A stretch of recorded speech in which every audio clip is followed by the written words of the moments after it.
Here we go again. The fourth tournament in 5 years, less than 5 years, but it's back again and it gives us so much to talk about. It is time for the Men's T20 World Cup once more. India are defending champions. India are co-hosts. India are in action shortly. This is ESPN Cricket for Timeout. Good evening and welcome. It's the opening day, but it's not the opening game. We've already had two very interesting ones. One's getting over now at Kolkata. So we'll wrap everything for you and we'll be with you every evening for the next couple of weeks or so in the fine company of the returning legend Anil Kumble. Anil, good evening. Good evening, Ronak. And Gaurav Sundaraman is here. Now, I want to say, do you know each other? But that's a ridiculous question. You know who he is. Do you know who he is? Yes. How? How? Yeah. I first reached out to him secretly.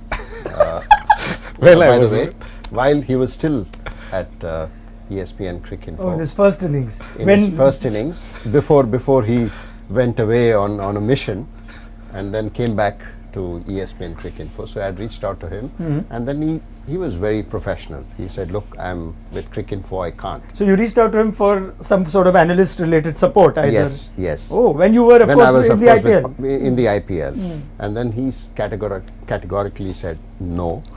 Because he said, look, but he said, no, he's so loyal. See, he's come back. And that's, you should be proud of it. Thank you. Thank you. Gaurav said, sorry Anil, I'm with Cricket, so please. So if the IPL asks me, I also... I think that's the hint he's giving Ronak. On that note, you can verify the story, just not like I don't believe Mr. Kumble. Yeah. But yeah, It did happen. Okay.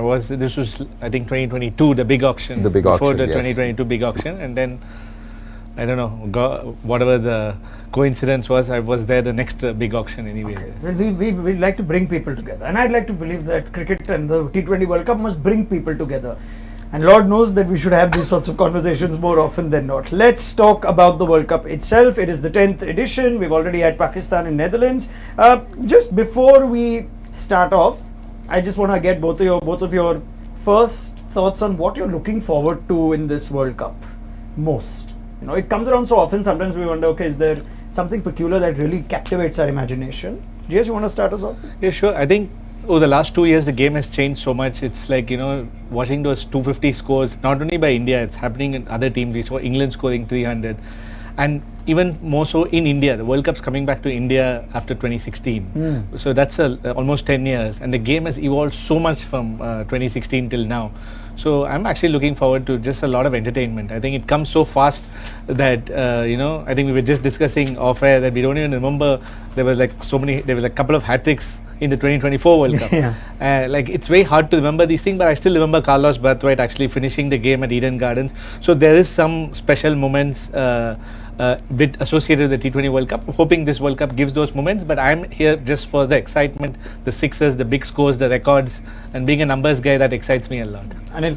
Absolutely. I think the game has changed. If you look at over the last couple of years, I think India has certainly looked to change the approach to T20 format, and I'd like to see sixes. I mean, we have seen that yesterday, day before, when in the under 19, where 15 sixes were scored by one 14-year-old, where probably during my time, I mean, the entire under 19 probably formats didn't see those many sixes in as many matches. So I think people approach to batting has changed, and that's something that I'm sure most teams will look to do, not just in the first 6 overs. I think it will continue beyond that. So we are led to believe that this is very likely. And I remember even from the last IPL to the next one, after the way Sunrisers played, we thought, we're going to see 300s and 280s and whatnot. And there is an interesting trend of the T20 World Cup, where historically, teams that score high do not score as high when it comes to the World Cup. So in the lead up to the World Cup, even if you're scoring like how India did against New Zealand, where you're seeing 240, 260, it's ridiculous sometimes. But at the World Cup, things change. And we break down the numbers for it. We've never seen a T20 World Cup with an average run rate of 8. Take a moment to just, after everything, and you just wonder, what? With the games changing and all that? I wonder what your thoughts are when you hear that. Yeah, I think it's also because you have now 20 teams. So if you look at, if you put together all those matches, then probably that's one of the reasons. And if you look back at the previous World Cup edition, where it was in the US and also in the West Indies, the pitches were challenging. So that's one of the reasons. And this time around, I think the challenges and pitches would generally be in Sri Lanka and not necessarily in India. So I'm sure the Indian matches will give us a lot more to look forward to in terms of run scoring. Whereas in Sri Lanka, I think you'll still see the 8 runs per over, that kind of matches. It's actually really hard then to give, without context, talk about averages in a T20 World Cup. We might very well see 160 defended in the morning in Kandy, but 220 or 230 be inadequate under the dew at night in India. But if you just look at those numbers, is just venue related? Can we realistically expect things to change this World Cup? Yeah, I think Anil is spot on. And if you actually look at that, India was second. If you see the 2016 World Cup. Yeah, let's bring that up. We'll bring those numbers up. 2016 was, I think, 7.7 from, if whatever I read there was correct. Yes. So that's obviously alluding to Anil's point. It's about mix of associate team stats also coming together in this, and the fact that it was played in Australia, big grounds, not easy to score in those conditions. And then USA was extremely challenging. I think India barely managed to score. 120 was a winning score there. So all that pulls the numbers down. And West Indies also, we have seen over the last few editions of the CPL as well, whether they are challenging wickets. So I think this year with at least 50-60% of the games in India, I think you're going to see those high scoring games. Again, you can't look at the run rate just like if you look at the top teams in India. I'm fairly sure. I remember a game in Wankhede where 230 was chased last time in the World Cup between England and South Africa, if I'm right, in Wankhede in 2016. In the T20 World Cup. Yeah, it was Jason Roy, I think. Yeah, and Alex Hales. So it did happen in 2016. So almost like let's reset the T20 World Cup. Yeah. Started now where teams are getting 10 plus easy, and then the next World Cup also is, I think, Australia and New Zealand. I keep a track of ICC events now wherever they happen. So that maybe there'll be New Zealand will give us high scores again. My other point of this was, one thing is it slows down in the T20 World Cup, but what about how teams play before a World Cup? And in bilateral cricket, India have been nothing short of sensational. So we'll just show you what, say, India's record has also been, and other teams too. When you're scoring at 9s and 10s, when suddenly a T20 World Cup comes, but even an Indian team sort of drops down. Now, is that because bilateral cricket just doesn't have that sort of, T20 cricket at least, doesn't have that sort of pressure? Not really. I think certainly World Cup has its own pressure. I mean, you can't certainly discount that because you know that it's a do or die, and you miss out on one opportunity, then you may be knocked out of the tournament. But if you look at, I just want to I think I've been seeing so many numbers. I want Gaurav to help us read them and understand it for a second. So before the 2024 World Cup, India were going at 9.3, and at the World Cup it dropped to 8.4. Yeah. Right, and we're seeing before the 2022 World Cup they were 9.3, and at 2022 World Cup again I think it boils down to. And before 2026 also their numbers would be insane. Yeah, I think these are conditions. I mean, if you look at, we know that 2024 World Cup, like Gaurav mentioned, in US it was really challenging. Even in the Caribbean, it wasn't easy. Yes, of course, the St. Lucia wicket was fantastic for India against Australia, but then generally if you look at the overall conditions. Was challenging for India, and that's one of the reasons you see those numbers. And the only other reason I can think is bilateral T20Is don't have too much of context as we move towards only it becomes contextual as we move towards the World Cup. A lot of teams don't play their full strength team. I don't think Australia played their actual World Cup team at all moving forward. Like I still don't think they're playing their World Cup team at the World Cup also. Maybe because of all the injuries. So I think India probably are the one team who were really focused from the last World Cup till now for this particular World Cup. I think that's pretty rare. Usually you have a ODI World Cup in between where you tend to focus differently. But this time India, from what I remember, I think they've made like 2 or 3 basic changes. They've not really rested big players in bilateral T20I. So India's record is, I think, amazing because it took it very seriously from day one as soon as the last World Cup got over. I'll give you an update on India, and we'll come to why this is such an important tournament for India. But they won the toss, have the USA at the Wankhede, and India have been put into bat. That would be the worst thing actually. You never know with the USA, but let's get a quick reaction on just the decision to field and the big word dew. MS Dhoni said in an event building up that I hate dew. I think at the Wankhede we know, I mean, whenever you sort of play a match at the Wankhede, if it's an evening game, then you generally look to field first and then have a score. It's a small ground, you can chase down. But India, I think it's a challenge for India to just put a really a good score because they're batting first. The conditions are not going to change that much, yes, other than possibly the dew in the later half of the second innings. But otherwise, I think the players are used to it now. It's no longer a surprise. You sort of go prepared, knowing fully well that you may have to bowl with a wet ball. So you know that you need to sort of have that cushion in case you're batting first. And this batting lineup that India has, I mean, they certainly would like to give that kind of a cushion to their bowling attack. All right, I'm going to come to teams in just a moment. But before everything else, the importance of this tournament for India, in particular with their indifferent form, certainly in Test cricket, or rather their poor form in Test cricket. You've been in the position before, it's been a while now, but rightly so, the head coach Gautam Gambhir finds himself in a position where it looks like this tournament means a hell of a lot. Does it? I think you'll have to sort of look at it in a way where, as a coach or as a team, World Cups are extremely important. So you can't really worry too much about what's gone behind or before the World Cup coming into this. Yes, of course, Test match cricket hasn't been great for India. They're in a transition mode in terms of when you have lost out on a Pujara, Ashwin, Rohit Sharma, and a Virat Kohli in Test match cricket.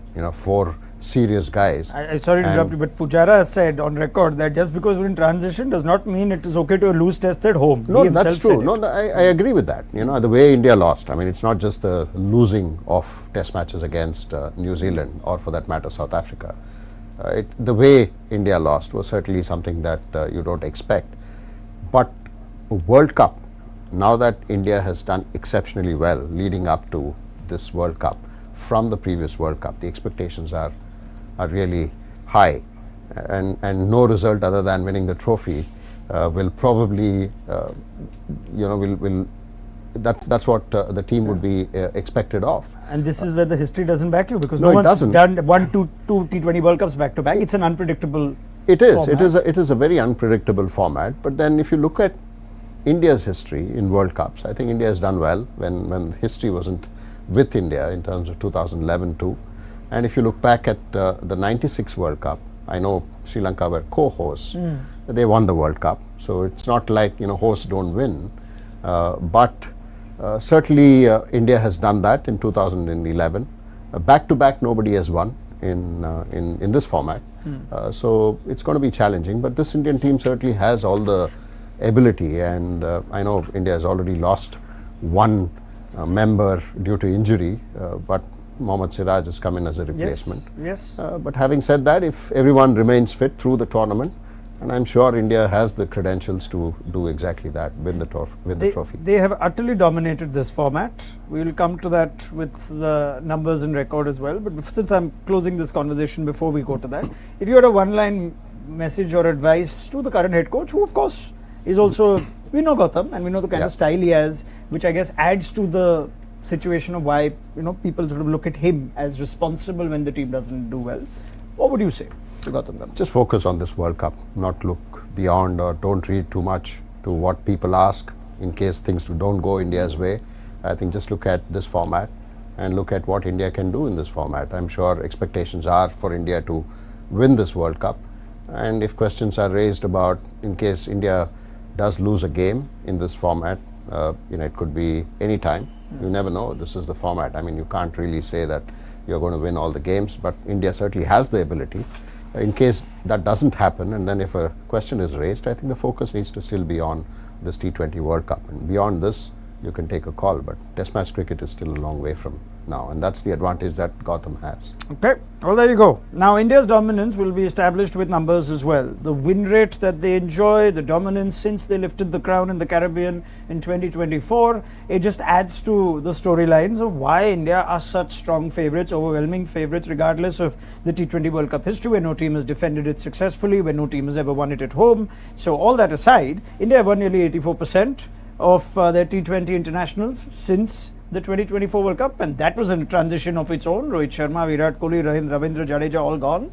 It's a completely different identity to this team, and we can also get into just how good all their parameters also are, GS, with run rate, with 200 plus scores, the balls per six, all the things that would make somebody like you very happy when you're leading those charts. Yeah, I think above all of these numbers, what really excited me when I was following them over the last 2 years, the dominant wins. If you look at the victory margins and you look at the way they actually trounced opposition, they didn't even take them close. Like they chased 200 odd in 15 overs the other day. I think barring one game against Australia in a tough Melbourne, where they scored about 140 or 150 and it was chased down. I think they've hardly been like challenged. That's the scary part. I think they win very convincingly, irrespective, and they put themselves in tough situations. We've seen them bat first when just to challenge themselves in due, and I think it's a really strong team. And from the top till the bottom, you can't really find a weakness. Like it has to be a World Cup game where, like I think Dhoni said in some recent interview, like due, or one guy has like an amazing day. Otherwise, it's going to be hard to No, come on, work harder. You're the analyst, you're the head coach. Find India's weakness. What can stop them? Yeah, I think India's weakness is its own strengths. I think you just have to not go overconfident with that. And if India can just hold off, I think what India has certainly done well, when you look back at the couple of T20s prior to the one that India won, I mean, we kept talking about all-rounders. We kept talking about the limitations when India lost in Australia to England, with the limitations of that sixth bowler or the seventh bowler or that fifth bowler, the weakness of the fifth bowler. That's something that I think, credit to Gautam and the management, the way they have been able to address that. With Shivam Dube giving you some overs, then with even Rinku Singh coming in and bowling a couple of overs, then Abhishek Sharma rolling his arm over. So you have 6 or 7 options now, which I think will certainly hold India in good stead. And just to add to that, I think there was a clamour for left-handers, and now there's, I think, clamour for right-handers. It's a bunch of, there are at least 5 left-handers in that team. So full credit to Gautam Gambhir on this, as much as he is the source of all the criticism, and rightly so at times for when India lose, but he certainly got something right over here with him and Surya Kumar Yadav. The point GS made that they won so convincingly, could that also not be a good thing come a World Cup? No, I don't think so. I don't think you need to read too much to they've not been put in those Rinku Singh needs 18 or 6, or where they're in trouble and they need to dig themselves out of trouble. Yeah, I think they were in the Asia Cup final. I mean, Yes. when Tilak Verma played that outstanding innings on not an easy surface and under extreme pressure. India had beaten Pakistan convincingly in the previous matches, and then they were dominant throughout, and then suddenly you lose 3 wickets in a matter of few overs, and then Tilak came in and played that fantastic knock and took the game away from Pakistan and won that Asia Cup. So I think India will be happy with the way things are, and it's, if not the number 1 batter scoring runs, it's the number 4. And they've also mixed things around with Shivam Dube, and like GS mentioned, you have only 2 right-handers. Now it's a matter of using the 2 right-handers rather than saying, when should I have this right-left combination? See, the thing is, when they had so many lefties, I thought they'll be committed to the idea of left-right. But then they don't do that also. They do funny things sometimes. But this is a World Cup. Maybe they'll do less funny things, and maybe they'll be just as clinical and ruthless as we expect the Indian team to be. It is a different-looking Indian team, though. And that is something that's confirmed today, because there were a few changes. Unfortunately, one is tournament specific. No Harshit Rana, Mohammad Siraj in the 15 and Mohammad Siraj in the 11, because Jasprit Bumrah has a viral infection. So he will not be in India's first 11. Confirmation of what we expected. Ishan Kishan is India's first choice opener and keeper bat. Tilak Verma is back as well. And as I look at the spinners, it is Chakravarti and not Kuldeep Yadav. Akshar Patel, Shivam Dube, Hardik Pandya, we almost expected all those 3 all-round options to play. Siraj, firstly Rana's exclusion and Siraj's entry, and now straight into the 11. I think it's a fair call. I mean, he has the experience. He's a good new ball bowler. We have seen that. He's he's very committed. He's done really well in Test match cricket, and he's a wicket taker. Especially with the new ball. I think with Arshdeep there, and then Hardik doing both new ball and bowling in the death.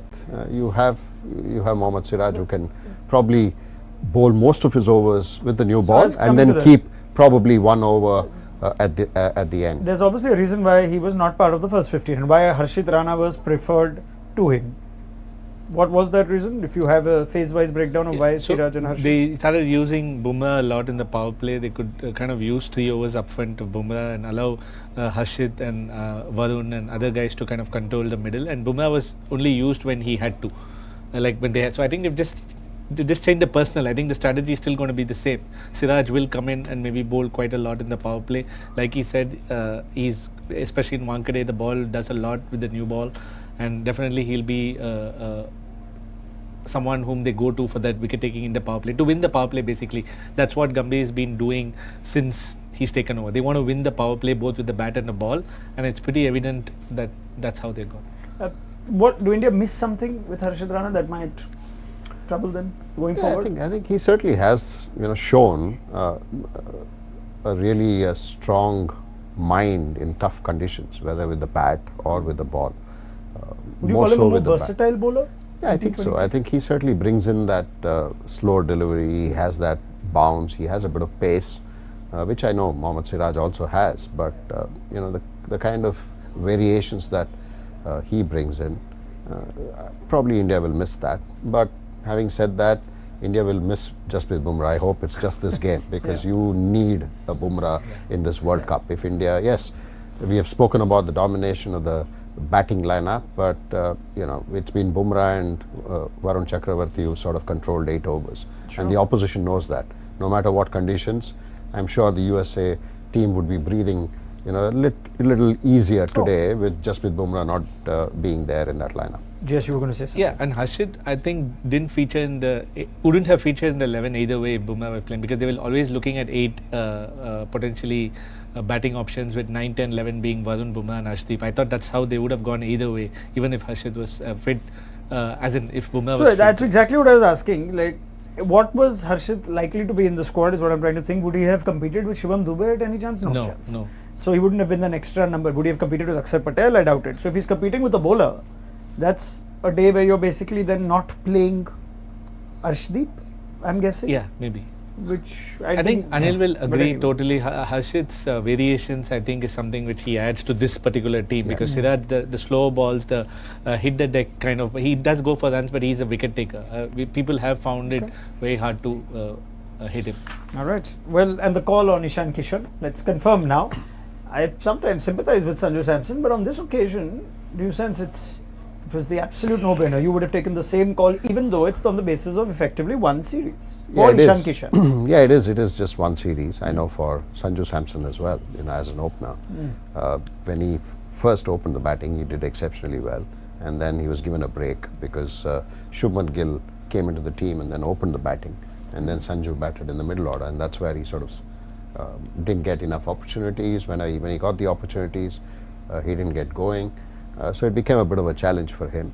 And then when he eventually came back and opened the batting, especially against New Zealand, he didn't have a good series. So I mean, the numbers on screen for you as an opener, that's a decent sample size, isn't it? 11 innings, an average of 12.2, strike rate 135.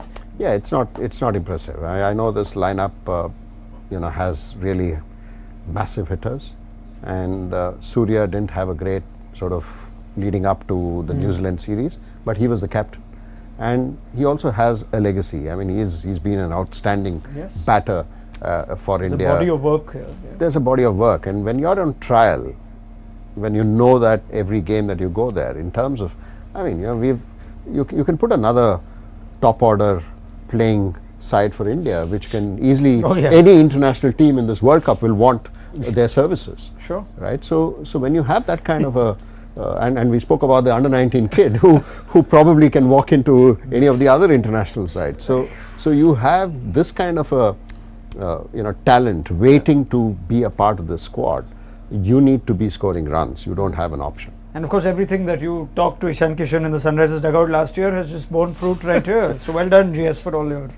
On a funny note, my room was sandwiched between Abhishek and Ishan's the entire year, and trust me, they both have a great camaraderie. They both gel very well, and they're a riot. So I think that's also a big part in these big tournaments. It kind of helps. This is why I want you here. Forget all your stats and whatever those other laptops that you have, 6 of them and all. Tell me, what was it like being in the room between Abhishek and Nothing. You just get to Kishan. see both of them like really joke in Hindi and Yeah. Punjabi and whatnot, and it was fun. So what do you tell an Abhishek Sharma? Saying, okay, this is the strike rate, this is what you need So to you do. don't, but we don't. But interestingly, Step out and smash the first ball. He actually prepares. Yeah, I know. So he said that. everyone. Yeah. Okay, let's get Everyone serious. prepares, He yeah. actually says this, that I sit down a lot and prepare on what a bowler is likely to bowl to me. Yeah. Accordingly, I visualize where I can hit him. Take us through what that was in your So experience. he with does Sunrisers? that definitely on the match day for sure. He does prepare. He does sit and he watches the new ball. If he's going to play the first 10, 12 balls, who is he going to face? What do they do? He kind of focuses on that, and in his mind, he also has done that before. The previous training session is also generally based on that. If he's going to play a 10 bolt, he knows what he's going to do, and he trains for that the previous day. But he actually sits and watches clips before just like about 4-5 hours before the match. Is that common or is that unique? No, it's different for different players. Again, he will know Yeah. really well, but it depends on the players, how they like to prepare.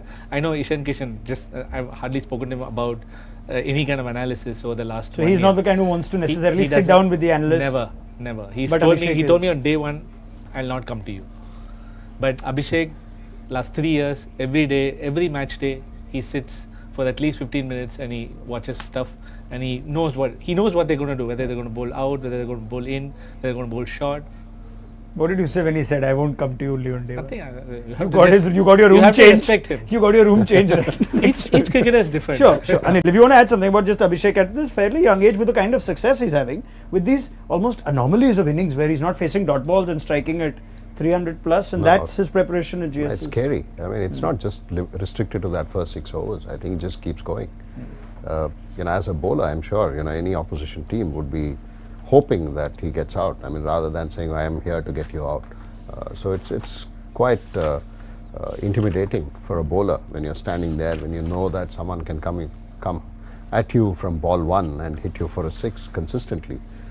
I think the consistency is what really amazes me about Abhishek Sharma. All right. Well, the United States of America are not to be taken lightly at the T20 World Cup. Pakistan found that out in the US in 2024, and there will be a pretty strong core of that team that remains retained, led of course by Monank Patel. And as we go through that team, GS, you have great experience of working in the US, so run us through players to watch out for the visiting side. Yeah, I think the league the MLC over the last 3 years has definitely helped improve all their games. They've been coached by a lot of international coaches, and they've also started practicing a lot of range hitting. I think they have a lot of power hitters there. They're not like anchors in that team at all. If you actually look at all 7, Sai Teja was very impressive for the Texas franchise. He Super played Kings. Texas Super Kings. He played at number 3. He always got off to good starts, and none of them would have. If you actually take out the MLC stats, all of them will have very decent strike rates. Andres Goose is like a veteran now across leagues. Oh, every yes. league people have picked Quite him. sought after on the Yeah, list. and he's a South African born player who grew up there, and he's also done really well. So he's a good player. Sanjay Krishnamurti is from actually Karnataka, and he moved to the US. Very good player in the offside, can hit those big sixes. Very, very strong technically. So they have a really good batting lineup. And again with the ball, Ali Khan offers that slinginess, which all of you are definitely aware. Yeah. Saurabh, obviously the new ball Yeah, swing. he's, I think, a well documented story now. Yeah. Mitra Walkar. Mohammad Mohsin and Harmeet Singh give you the wrist spin and left arm spin. Harmeet Singh can bat. So if you look at the squad as it is, they kind of fit all the bases for the T20 squad. But obviously what's going to be the challenge is how well prepared they are, how can they handle the pressure. If they get hit for the 6, what's their comeback ball, what do they do? These are things which, comes by experience, at least from whatever little I've seen. So this is going to be hard, but they'll give a fight. They're not just going to lose badly. And they also had a 200-run score. I mean, they almost got it right against New Zealand in that warm-up game. Yes. I know it was a warm-up game, but still, they ran close. So you can't take anyone lightly. Like Gaurav mentioned, all these players would have benefited from the MLC, just being a part of a squad where you have international players, experienced coaches coming in and training you. So yeah, I mean, they'll certainly come in and give India. It's going to be tough. It's not going to be just easy. You just walk in there and then say, okay, we are going to just bat through and just finish the game quickly. Yep, I mean, the US are not to be taken lightly, and don't take any team lightly. That's the opening game taught us that. Quick word on what we saw in Sri Lanka, the match number 1, Pakistan and the Netherlands, where the Netherlands nearly pulled off the upset. You can't even say upset. You've read somewhere that almost 50% of the time in T20 internationals, the lower ranked team beats the higher ranked team, and therefore this World Cup is not, something you can take for granted. Netherlands 147, but they made Pakistan work ever so hard, and Fahim Ashraf's 29 not out of 11 could easily have been 10 or something like that. Crucial catch went down by Max O'Dowd, which Anil is, you flew to Bombay this morning, and when I asked you whether you watched the game enough, and you said you literally tuned in at that time. I literally tuned in at that time. When I switched on the television, I dropped the catch and they needed 20 of 10. I said, oh, okay, this is interesting. So if he had probably taken that catch, the result could have gone, Netherlands' way. I mean, they were cruising at the start. And again, when I look at that scorecard, it looks like Babar Azam's coming over there, a little bit of momentum is lost. He's a player under scanner big time. But if you were to just give me your summations of takeaways from that game. Yeah, the thing is the pitches again. I think the moment the pitches are slightly balanced, all these associate teams will come in really handy. They will give a fight. I think if it's a bat fest like today, which is likely in Wankhede, that's when, completely you have more skills required to kind of tackle that. So that's why even last year, because the matches were held in USA, people could challenge. It was held in West Indies. The associate teams can challenge. I think pitches make a difference. And Sri Lanka, the pitches were sticky. I saw a couple of slow balls which Netherlands tried. And Netherlands are a very well prepared team, and they've been fairly successful in the last 3 ICC tournaments as well. I think pitches are going to play a massive role to see how well the associates can challenge. Okay, well, that's the story for Pakistan, surviving a scare but getting their first points. Netherlands, watch out, every other team in that group. In the afternoon in Kolkata, the West Indies, nice venue to start for the West Indies at the Eden Gardens, where they won the World Cup in 2016. Of course, Carlos Brathwaite's there as a commentator now, but they managed to put in a strong performance, 182 for 5. They didn't blaze away, but Shimron Hetmeyer, who misses flights but doesn't miss out the opening game or doesn't miss but arrives a bit late like a superstar. Good win, West Indies. Yeah, very good win. And they've moved Hetmeyer to number 3, which I think is a good move. So he gets that time to assess the conditions, and then he took down the left-arm spinner straight away, and that's his strength. And his batting ability and the experience that he has of playing in these conditions and finishing games. This West Indian team certainly has all the batters and the bowlers. To sort of give any team a tough chance here. They could be the outsiders. You never know. But overall, I think West Indies put up a good show today. Yep. Scotland had their moments too. A hat-trick by Romario Shepherd, which becomes what hat-trick now of the T20 World Cup? I think 11th from quick calculation in the last second. Yeah, that's when you started looking at Pat Cummins' 2 hat-tricks. And yeah, so that was good. I think just to Anil's point, I think their batting is really good. Yeah. But their bowling is what is going to test the tournament. How well their bowlers deliver is what is going to decide their fate. All right, cracking start. I thoroughly enjoyed that conversation. Half an hour has just flown by. We've discussed so much. It's like having Kishan and Abhishek together. They must be. And I'm in the middle. No, this is Abhishek. This is Kishan. All the stats, all the numbers, well prepared. Go to the PCR, get a little clip of this and put it up on, save it forever. Anil Kumble has asked you for a job which you turned down. He's putting you as the senior partner in the team. What a great honor, GS. But what a great honor it is to have you back, Anil. Look forward to your company after we watch India bat for the first time, 20 overs. Yeah. Should be fun with Kishan and Abhishek out there. GS, thank you. We'll see plenty of you during the T20 World Cup. And look forward to your company once the Indian innings is done. We'll see how it went and look back at it all on ESPN Cricket for Time Out. See you then.